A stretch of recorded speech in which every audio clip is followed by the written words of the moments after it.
আসসালামু আলাইকুম। আপনাদেরকে একটা অডিও ভয়েস শোনাই, তারপরে কিছু কথা বলবো। একটু ইমার্জেন্সি ছিল, কথা বলা যাবে না?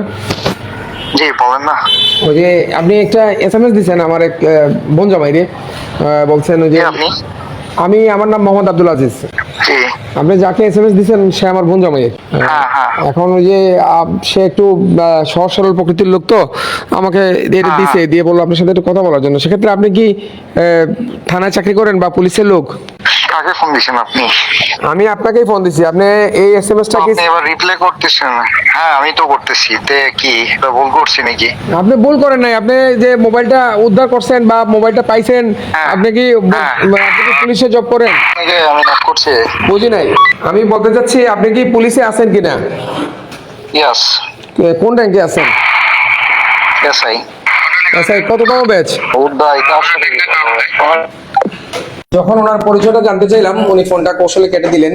আর উনি যে পুলিশ সেটা বিশ্বাস করানোর জন্য উনি কিন্তু একটা ওয়াকি টকির সাউন্ড শোনাচ্ছেন। কিন্তু ওয়াকি টকির সাউন্ড গুলা ইউটিউবে পাওয়া যায় বা গুগলে পাওয়া যায়, অথবা অন্য কোথাও থেকে রেকর্ড করে শোনানো যায়।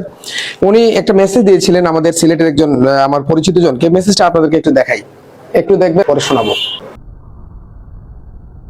যাকে মেসেজ দিয়েছিলেন তার একটা মোবাইল হারিয়ে গেছে। তো উনি মেসেজে লিখছেন, আপনার একটা স্যামসাং গ্যালাক্সি S24 আলট্রা ফোনটা আমাদের কাছে আছে।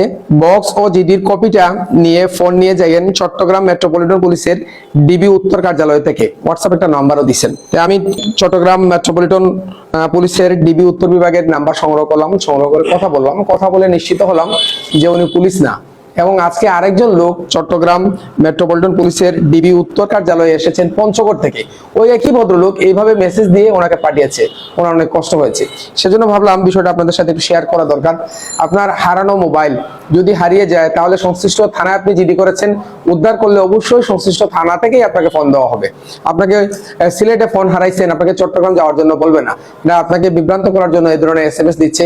এরা একটু প্রতারক, এইভাবে এসএমএস দিবে, অথবা আপনার কাছে টাকা পয়সা চাইতে পারে।